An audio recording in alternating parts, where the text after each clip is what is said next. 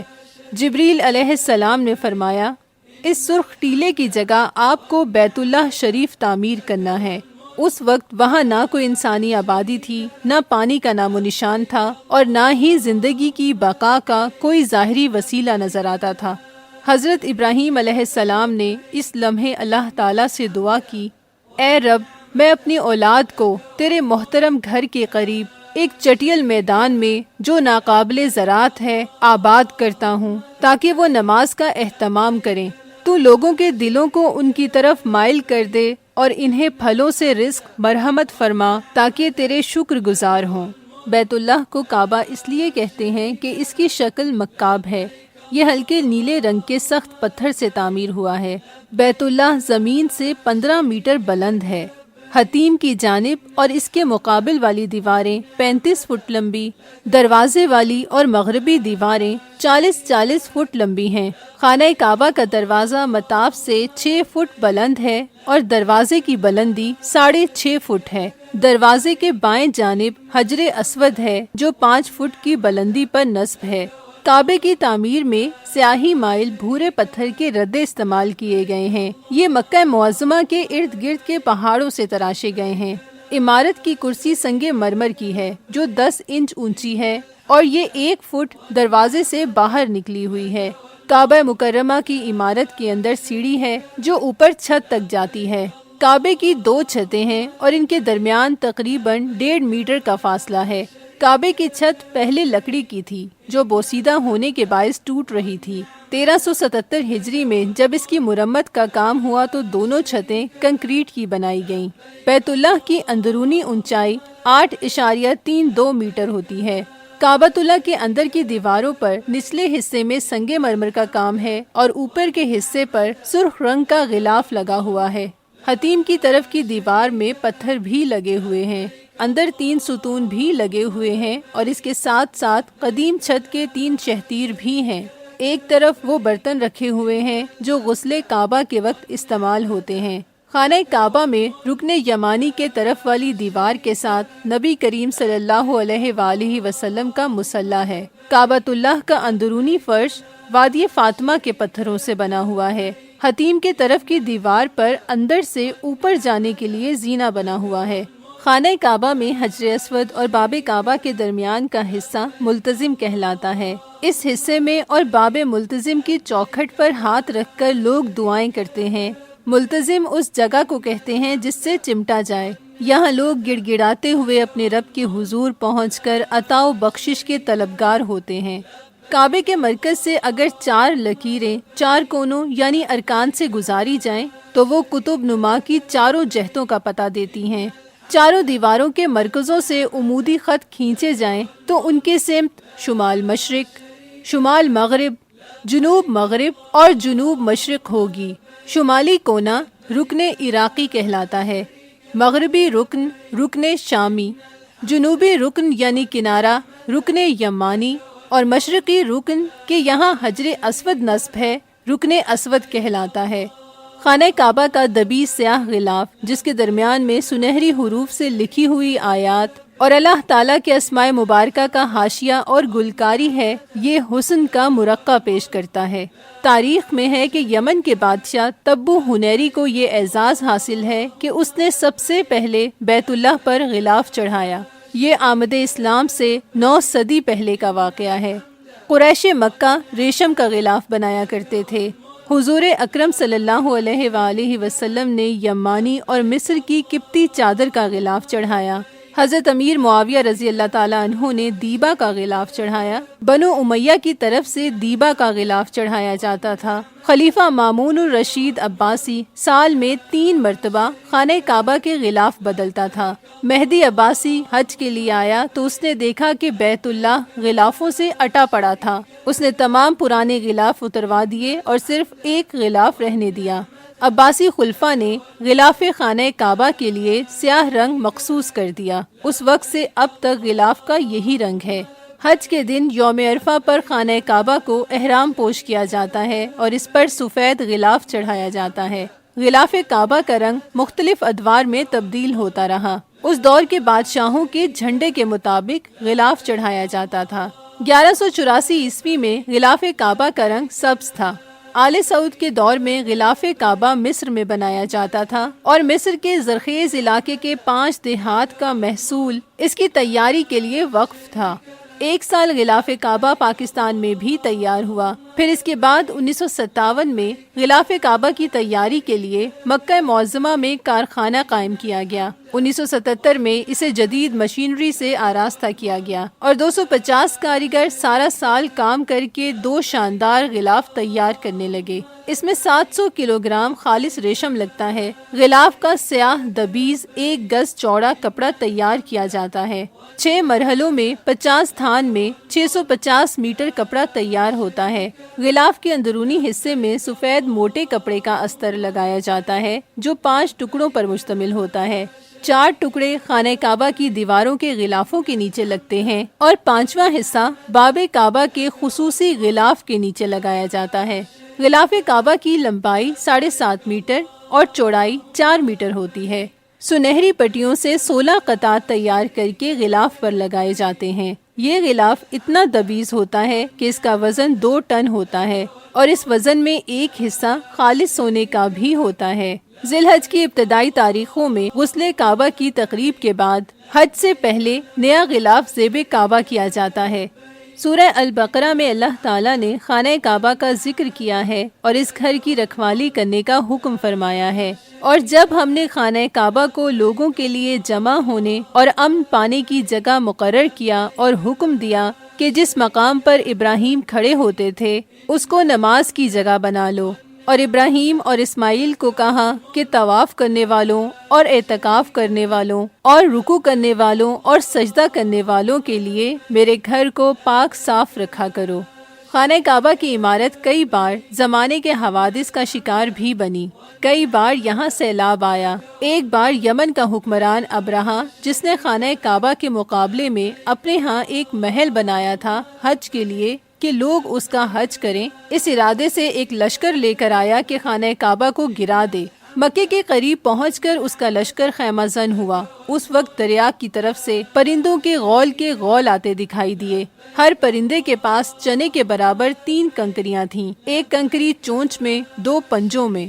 پرندے ابرہہ کے لشکر پر چھا گئے اور اس پر کنکریوں کی بارش کر دی۔ جب یہ واقعہ ہوا وہ سال عام الفیل کہلاتا ہے۔ کنکریوں میں کچھ ایسا زہر تھا جو ہاتھیوں اور لشکر والوں کے جسم میں کچھ اس طرح پیوست ہوا کہ سارا بدن گل گل کے ٹکڑے ٹکڑے ہو گیا۔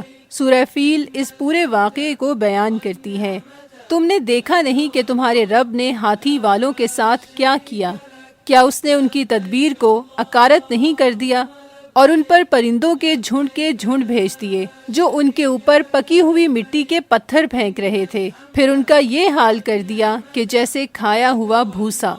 خانہ کعبہ اپنے حسن کے ساتھ جلوہ گر ہوتا ہے، اس کو دیکھیے تو جی نہیں بھرتا، اور خانہ کعبہ کو دیکھتے رہنا بھی عبادت ہے، اس کا بھی ثواب ہے۔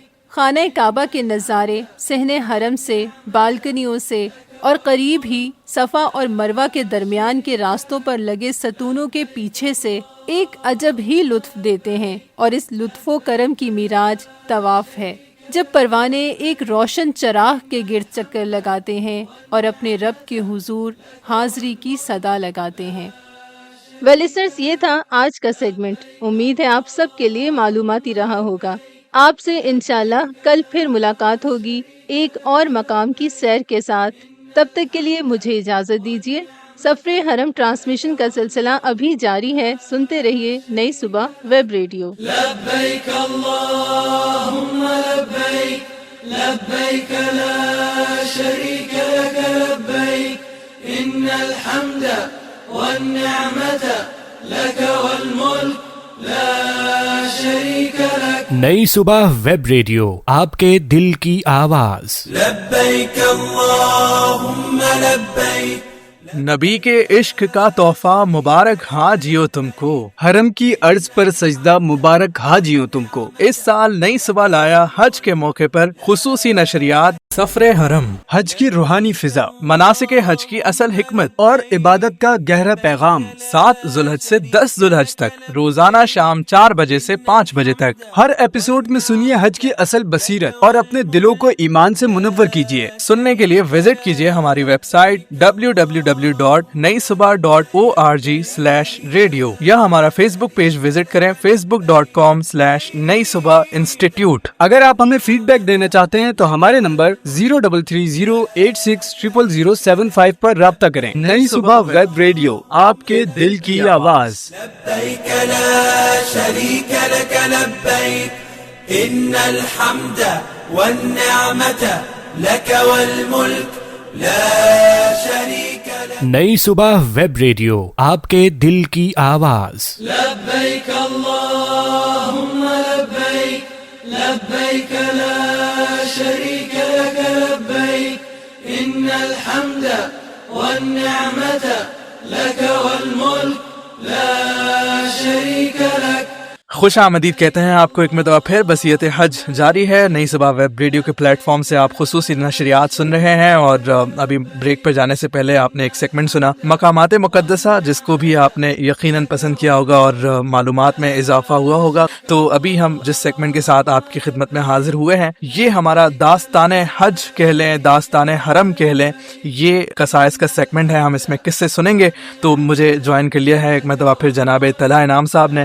طلحہ انعام صاحب، آج کیا ہم گفتگو کر رہے ہیں. جس طرح بریک پہ جانے سے پہلے ہم نے بات کی کہ آج ہم خانہ کعبہ کی تاریخ کے حوالے سے بات کریں گے اور سفر ابراہیم علیہ السلام کی بات ہوگی آج. تو بلا تاخیر میں چاہتا ہوں کہ یہ قصہ ہمیں سنائیے گا. جزاک اللہ ثاقب بھائی. بالکل بیت اللہ کی تعمیر کی اگر ہم بات کریں اور یہیں سے ابتدا کریں تو دیکھیں کہ جب حضرت آدم علیہ السلام کو اللہ رب العزت نے اس دنیا میں بھیجا تو اس کے بعد آدم علیہ السلام نے بیت اللہ کی تعمیر فرمائی. اچھا پھر نوح علیہ السلام کے جب ہم واقعات کا ذکر سنتے ہیں تو اس میں ہم دیکھتے ہیں کہ طوفان نوح جو آیا اس کے بعد جو بیت اللہ کی دیواریں تھیں وہ سیلاب کی زد میں آئیں لیکن جو بنیاد بیت اللہ کی تھی وہ موجود تھی. اچھا اب پھر اس کو مزید ہم آگے بڑھائیں اور کیونکہ ہمارے پاس وقت کم ہوتا ہے تو ہم گفتگو کو بالکل اس طرح رکھیں گے کہ جیسے ہم ہیڈ لائن آپ کے ساتھ شیئر کریں. لیکن جو واقعہ حضرت ابراہیم علیہ السلام ہے جس کو اگر میں ایک نام دینا چاہوں تو میں اس کو اس طرح کچھ نام دوں گا کہ سفر ابراہیم علیہ السلام سے تعمیر حج تک کا جو پورا واقعہ ہے اس کو ہم ذکر خاص طور پہ کرنا چاہیں گے. حضرت ابراہیم علیہ السلام کی زندگی بے شمار آزمائشوں کے ساتھ جو ہے اللہ رب العزت نے رکھی اور اسی وجہ سے ان کا لقب جو ہے وہ خلیل اللہ جو ہے وہ ملا ان کو. اور خلیل بننے تک کا جو سفر ہے یہ آپ ثاقب بھائی ملاحظہ فرمایا اور چند اس کے ہم کیا کہیں گے چھوٹی چھوٹی باتیں جو ہمارے ناقص ذہنوں میں بیٹھ گئیں وہ ہم ذکر کرتے ہیں اور ذکر کرنا بھی چاہیے کیونکہ دین اسلام کا ایک مکمل حج کا فریضہ جو ہے وہ ان تمام واقعات اور ان تمام مقامات سے ریلیٹ کرتا ہے. اچھا اب حضرت ابراہیم علیہ السلام کی باقی کی زندگی جو کہ پچھلی گزر گئی اس کے علاوہ ہم بات کر رہے ہیں کہ حضرت ابراہیم علیہ السلام کو اللہ رب العزت کا حکم آتا ہے کہ اپنے بیوی اور اپنے بچے کو جو کہ کئی سال کی دعاؤں کے بعد کتنے سال کی عمر میں حضرت ابراہیم علیہ السلام کو اللہ رب العزت نے ایک بیٹے سے نوازا. 86 ایئر کی عمر میں اللہ رب العزت نے بیٹے کی سعادت بیٹے کی جو نعمت ہے وہ عطا فرمائی اور بڑی ہی خوشی کی بات ایک پیغمبر کو اللہ رب العزت نے وارث عطا کیا. اور کیونکہ یہ آخری پیغمبر نہیں تھے تو اس کا مطلب واضح ہے کہ آگے آنے والے جو ان کی اولاد ہیں ان کی ذریات ہیں ان میں سے بھی پیغمبر جو ہے وہ بنائے جا سکتے تھے. اچھا اب جب عطا کر دیا تو اس کے بعد اتنی بڑی آزمائش کے جو بیوی ہے جو اہلیہ ہے اس کو اور اپنے چھوٹے سے شیخار بچے کو حکم دیا گیا کہ ان کو مکہ کے بیابان میں چھوڑ کے آ جائیں. اچھا یہ بہت بڑی آزمائش ہے. ہم اپنے گھروں سے نکلتے ہیں صبح کے وقت اور ہم یہ پیچھے ہمارا دل لگا رہتا ہے کہ میری بیوی گھر میں موجود ہے میرے بچے گھر میں موجود ہیں لیکن فلسطین سے سفر شروع ہوتا ہے اور مکہ میں حجاز میں آ کے ان کو چھوڑا جاتا ہے اور اس کے بعد پھر اللہ رب العزت کا حکم ہے تو اس پہ ملامت نہیں کرنی پھر اس پہ یہ بھی نہیں کرنا کہ میں اپنے بیوی بچوں کو کیسے چھوڑ کے جاؤں گا. اللہ تعالیٰ یہاں تو نہ پانی ہے نہ سایہ ہے نہ کوئی آدمی ہے کوئی یہاں پر موجود نہیں ہے تو کوئی اس طرح کا شکوہ کوئی اس طرح کی دعا بھی نہیں ہے. اور اس کے بعد پھر جب آپ اپنے اہل کو چھوڑ کر جا رہے ہوتے ہیں تو حضرت بی بی ہاجرہ علیہ السلام اور یہ ہمارے سننے والوں کے لیے جو خواتین ہیں ان کو بھی سوچنے کی ضرورت ہے کہ اللہ کے حکم کے آگے ان کا کس طرح کا ریئیکشن تھا وہ کس طرح آگے ریئیکٹ کرتی ہیں. اچھا وہ پوچھتی ہیں سوال کر رہی ہوتی ہیں کہ مطلب آپ ہمیں اس صحرا میں چھوڑ کر جا رہے ہیں تو حضرت ابراہیم علیہ السلام کو جواب نہیں دیتے لیکن پھر آپ کو سمجھ میں آتی ہے بات اور آپ پوچھتی ہیں کیا اللہ کا حکم ہے کہ آپ ہمیں یہاں اس طرح چھوڑ کے جا رہے ہیں تو حضرت ابراہیم علیہ السلام کہتے ہیں کہ ہاں اللہ کا حکم ہے. اس کے بعد کیا کہتی ہیں اگر اللہ کا حکم ہے تو پھر بے شک اللہ ہمیں ضائع نہیں کرے گا. اللہ اکبر ثاقب بھائی یہ بات ہم دیکھیں کہ ہم اللہ کے حکم پر کتنے راضی رہتے ہیں اور چند دن بعد پھر کیا ہوتا ہے کہ جو بھی کھانا پانی جو بھی سامان ہوتا ہے وہ ختم ہو جاتا ہے. اور آپ دیکھیں کہ آج ہم یہاں بیٹھے گرمیوں کا ذکر کر رہے ہیں کتنی شدید گرمی ہے اور ہم سے برداشت نہیں ہو رہی لیکن وہ عرب کے صحراؤں کی گرمی اور بھوک پیاس کا عالم اور ایک عورت ذات کا ہونا اور اس کے بعد ایک چھوٹے شیخار بچے کا ساتھ ہونا اللہ اکبر سوچ کے بندے کا دل دہل جاتا ہے کہ کس طرح اس موقع پر انہوں نے صبر کیا. اور پھر اس کے بعد جب بچہ پیاس سے بلگنے لگا تو پھر آپ نے پانی کی تلاش شروع کی. اچھا آپ پانی کیسے تلاش کریں کوئی سایہ نہیں ہے کوئی دور دور تک کے کوئی قبیلہ کوئی قافلہ نہیں ہے. آپ پہاڑی پہ چڑھتی ہیں اور دیکھتی ہیں دور دیکھنے کی کوشش کرتی ہیں کچھ نظر آ جائے کوئی قبیلہ کوئی گاؤں کوئی درخت نظر آ جائے کچھ نظر آئے کوئی پانی مل جائے نہیں ملتا. پھر آپ اترتی ہیں پہاڑی سے نشیب کی طرف جاتی ہیں تو آنکھوں سے بچہ اوجھل ہو جاتا ہے. پھر آپ دوڑنا شروع کرتی ہیں پھر آپ تیز بھاگنے کی کوشش کرتی ہیں. ایک بھوک پیاس سے نڈھال عورت کس قدر مشقتیں برداشت کر رہی ہے اور اس کے بعد پھر وہ دوسری پہاڑ پہ چڑھتی ہیں بچے کی طرف نظر پڑتی ہے دور دور دیکھنے کی کوشش کرتی ہیں کہ شاید اس طرف اس سمت میں مجھے پانی مل جائے اس سمت میں کوئی قافلہ نظر آ جائے لیکن وہاں بھی نظر نہیں آتا. 7 مرتبہ یہی عمل دہرایا جاتا ہے اور اس کے بعد پھر آپ کو کچھ آواز آتی ہے اور آپ جب واپس اپنے بچے کی طرف دیکھتی ہیں تو وہاں ایک پانی کا چشمہ موجود ہوتا ہے. اللہ رب العزت کی رحمت جوش مارتی ہے اور پھر اللہ کے حکم سے جبرائیل علیہ السلام جو معاملات کرتے ہیں اور اپنا پر اس جگہ پر مارتے ہیں وہاں سے یہ زمزم کا کا چشمہ جو ہے وہ پھوٹ پڑتا ہے. اللہ اکبر. یہ آب شفا جو ہے وہ اللہ رب العزت انسانیت کو عطا فرما دیتے ہیں. اور خوبصورت بات ثاقب بھائی یہ ہے نبی کریم صلی اللہ علیہ وسلم ایک حدیث میں فرماتے ہیں کہ اگر اس وقت حضرت اسماعیل علیہ السلام کی والدہ تھوڑا سا صبر کر جاتی, عجلت سے کام نہ لیتی, تو پھر یہ بہتا ہوا چشمہ پوری دنیا تک پھیلتا اور پوری دنیا اس سے جو ہے وہ مطلب بہتا ہوا چشمہ یہ موجود ہوتا. اچھا, پھر آپ کیا کرتی ہیں کہ آپ اس پانی کو جمع کرنے کی کوشش کرتی ہیں, اس کے ارد گرد پتھر لگاتی ہیں اور اس کو کہتی ہیں کہ زم زم رک جا, اور یہی نام اس پانی کا بڑھ جاتا ہے. اور پھر اس کے بعد اس پانی سے سیریاب ہوتے ہیں, بچے کو پانی پلاتی ہیں, خوراک کا انتظام ہوتا ہے. اچھا, اب بنو جرہم کے قبیلے کا ذکر شروع ہوتا ہے. پھر کیونکہ لوگ جو ہیں وہ سفر کرتے ہیں اس دور میں, یہی ایک طریقہ ہوتا ہے کہ جو اپنا نظام معاش چلانا ہوتا ہے تو وہ مختلف تجارتی سامان قافلے لے کر سفر کرتے ہیں. تو وہ وہاں سے گزرتے ہیں, وہاں پرندوں کا جھنڈ دیکھتے ہیں, کیونکہ پانی ہے تو پرندے ہیں, اور وہ دیکھتے ہیں کہ پرندے ہیں تو مطلب کوئی خاص بات ہے. کچھ لوگ آ کر دیکھتے ہیں اور اجازت طلب کرتے ہیں کہ ہم یہاں مطلب رکنا چاہتے ہیں, سکونت اختیار کرنا چاہتے ہیں. ان کو اجازت دیتی ہیں حضرت بی بی ہاجرہ علیہ السلام, اور وہاں پر اس طرح بنو جرہم قبیلہ آباد ہوتا ہے, جو کہ آپ حضرت اسماعیل علیہ السلام کو عربی سکھانے اور آپ کی مطلب جوانی کے جتنے بھی معاملات ہیں, یہیں پہ آپ کا بچپن گزرتا ہے اسی قبیلے میں, اور جوانی بھی یہاں گزرتی ہے. پھر اسی قبیلے کی ایک عورت سے آپ کی شادی ہوتی ہے. اچھا, پھر دیکھیں مزید اگر واقعہ آگے بڑھتا ہے, حضرت ابراہیم علیہ السلام یہاں پر آتے ہیں اور خیر و عافیت معلوم کرنے کے لیے. اچھا, یہ آپ نے دیکھا کہ اس پورے واقعے میں کئی مراحل ایسے طے ہوئے جو ہم نے کہا. صفا مروہ کی حضرت ہاجرہ علیہ السلام نے دوڑ کر سعی کی, جو آج ہم عازمین حج جو ہے اس کو اپنا ہمارے دین اسلام کا حصہ بنا ہوا ہے, اور ہم اس کو جو ہے فرائض کو پورا کر رہے ہوتے ہیں. عمرہ کرنے والے بھی پورا کرتے ہیں, حاجی بھی پورا کرتے ہیں اس کو. تو یہ وہ سفر تھا جو حضرت ہاجرہ کا جو انہوں نے سفر کیا, وہ ہمارے فرائض کا, ہمارے اس بڑے فریضے کا حصہ بن گیا. اچھا, پھر جب حضرت ابراہیم علیہ السلام دیکھتے ہیں کہ آپ کا بیٹا جو ہے وہ بڑا ہو گیا, اور یقین مانے ثاقب بھائی, ہمارے سامعین بھی جانتے ہوں گے, جب بچہ بڑا ہو جاتا ہے, تھوڑا بڑا ہونے لگتا ہے, باتوں کو سمجھنے لگتا ہے, کھیلنے کودنے لگتا ہے, تو آپ کو ایک سپورٹ ہوتی ہے, ایک ہمت کا احساس ہوتا ہے کہ میرے ساتھ کوئی ہے, موجود ہے, جو میرا سہارا بنے گا, جس نے میرے معاملات آگے دیکھنے ہیں. اور اس وقت اللہ رب العزت دوسری آزمائش جو ہے وہ حضرت ابراہیم علیہ السلام کو دے دیتے ہیں کہ آپ خواب میں دیکھتے ہیں, اور پیغمبروں کے جو خواب ہوتے ہیں وہ بھی وہی ہوتے ہیں. اللہ اکبر. میں سوچتا ہوں تو کیا حضرت ابراہیم علیہ السلام پر کیا کیا آزمائشیں اللہ رب العزت نے نازل فرمائی. خواب میں دیکھتے ہیں کہ اپنے بیٹے کو اپنے ہاتھ سے ذبح کر رہے ہیں. اللہ اکبر.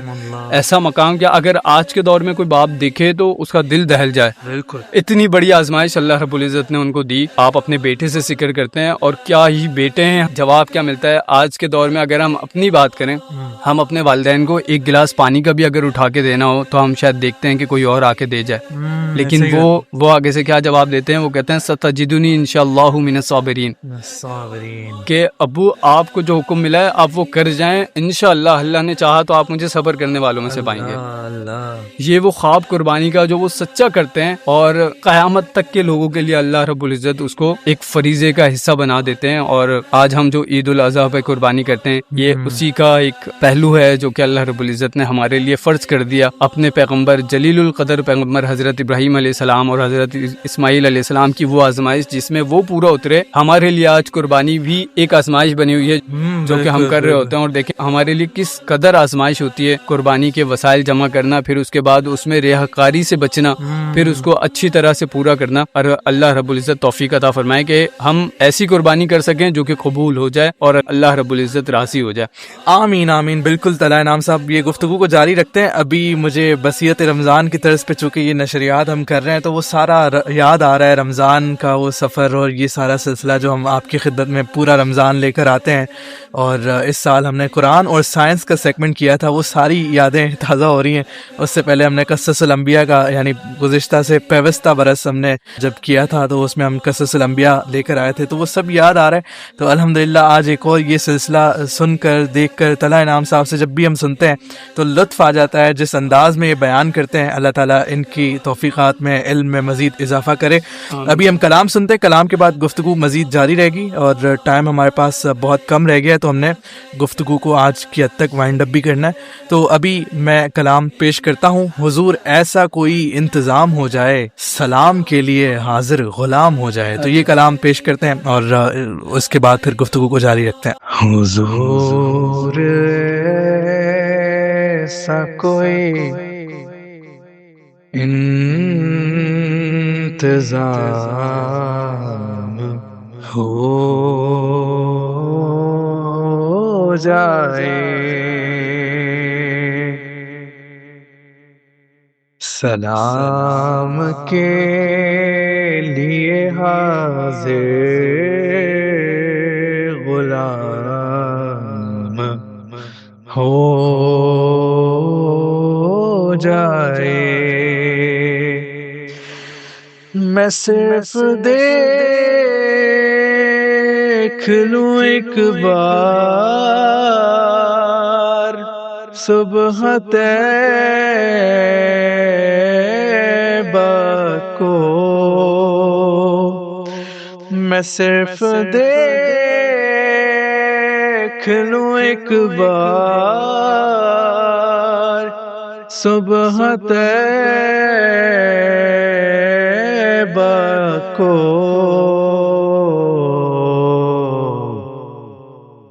بلا سے پھر میری دنیا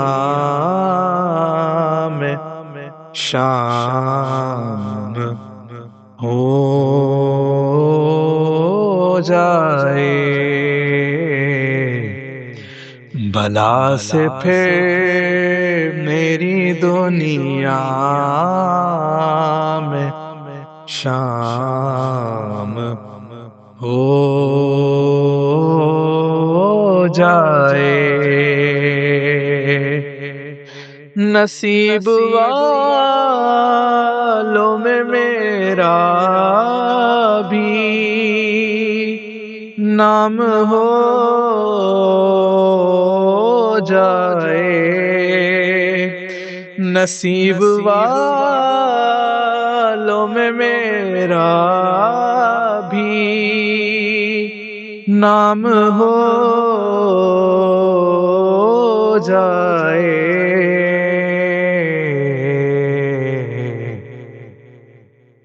جو زندگی کی مدینے میں شام ہو جائے حضور ایسا کوئی انتظام ہو جائے. سبحان اللہ. جزاک اللہ بہت شکریہ جناب طلائع انعام صاحب. گفتگو جاری ہے ہماری. آج سفر ابراہیم علیہ السلام کے حوالے سے اور خانہ کعبہ کی تعمیر کے حوالے سے گفتگو جاری تھی. تو طلائع انعام صاحب گفتگو کو بس آپ جاری رکھیں کیونکہ ہمارے پاس دامن وقت میں گنجائش بہت کم ہے, تو جلدی سے ہم نے پروگرام کو آگے بڑھانا ہے. جزاک اللہ ثاقب بھائی. بالکل گفتگو جاری تھی اور ہم نے ذکر کیا سفر ابراہیم علیہ السلام سے لے کر, اور اب ہم اپنی گفتگو کا اختتام جو ہے نا وہ تعمیر حج پہ کریں گے. جب ہم نے خواب کا ذکر کر لیا, ہم نے قربانی کا ذکر کر لیا, تو اس کے بعد جو حضرت ابراہیم علیہ السلام کے واقعے میں اور ہمارے لیے ایک تعمیر مکہ کی جو ہسٹری ہے وہ ہمارے سامنے آ جاتی ہے. اور اس کے بعد آپ دیکھیں کہ وہ باپ اور وہ بیٹا دونوں مل کر اللہ رب العزت کے حکم کے بعد بیت اللہ کی تعمیر کرتے ہیں. ان کو حکم دیا جاتا ہے کہ بیت اللہ یہاں پہ آپ نے تعمیر کرنا ہے, اور وہی جو حضرت آدم علیہ السلام کے اس دنیا میں بیت اللہ کو تعمیر کرنے کی جو بنیادیں تھیں, وہی بنیادوں کو اٹھا کر حضرت ابراہیم علیہ السلام بیت اللہ کی تعمیر کرتے ہیں. حضرت ابراہیم علیہ السلام جو ہے وہ اس کو دیواروں کو بناتے ہیں, اور حضرت اسماعیل علیہ السلام پتھر اٹھا کر اپنے والد کو دیتے ہیں.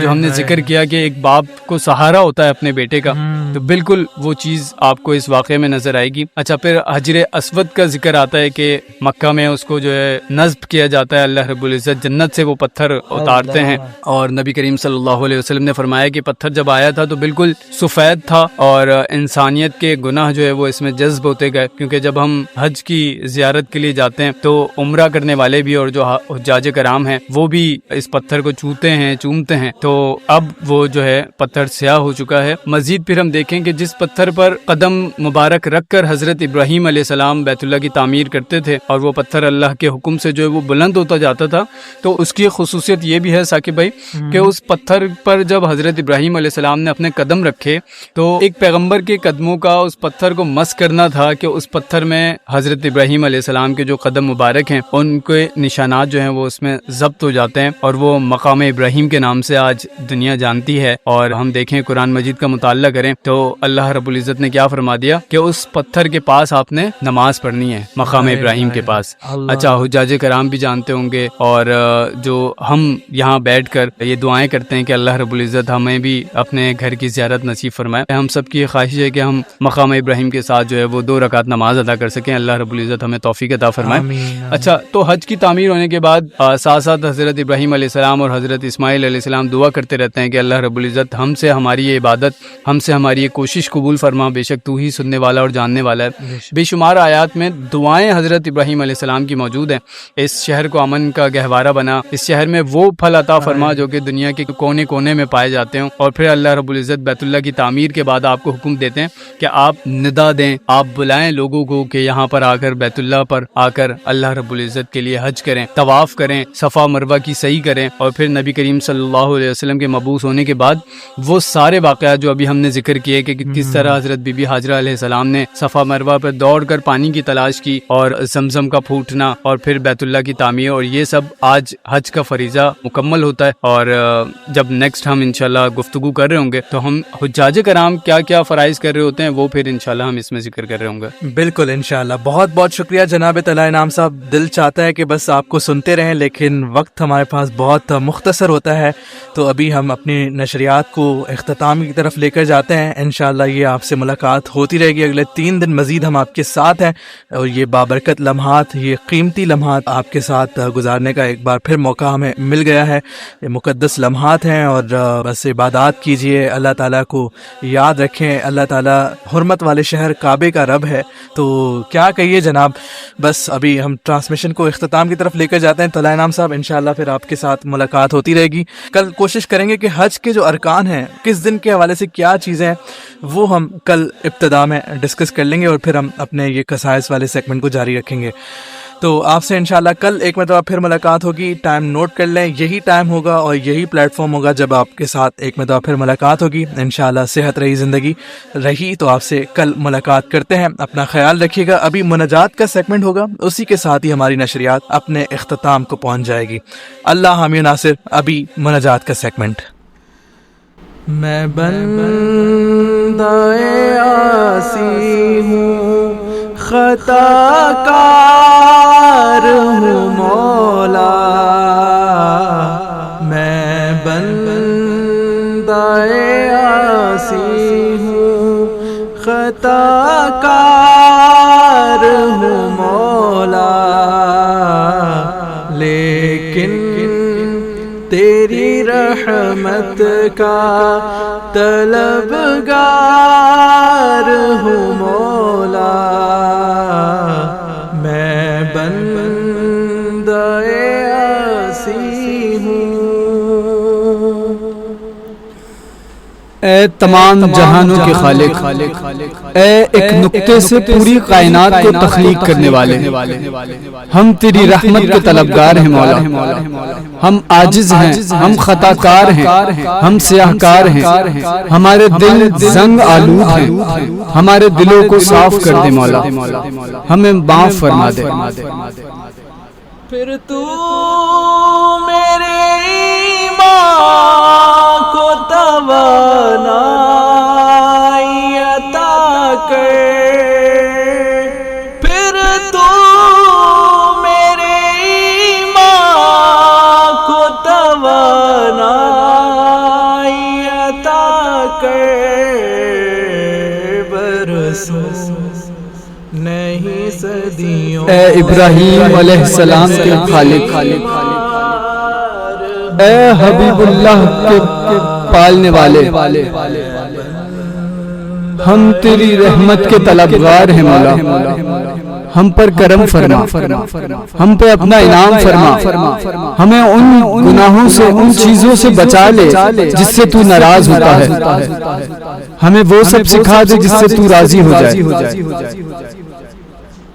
ایک تیرا اشارہ ہو آسان ہو مشکل، ایک تیرا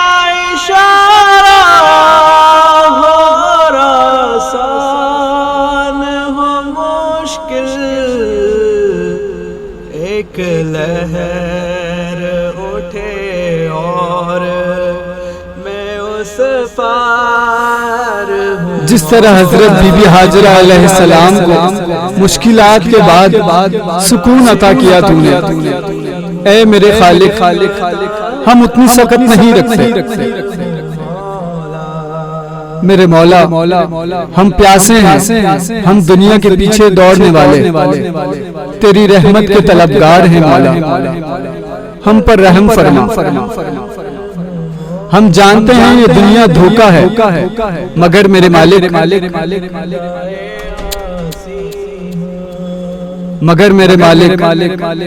ہم تیرے ہی بندے ہیں، تجھ ہی سے طلب کرتے ہیں، تیری ہی عبادت کرتے ہیں، میرے مولا ہم پر رحم فرما، ہم سے راضی ہو جا۔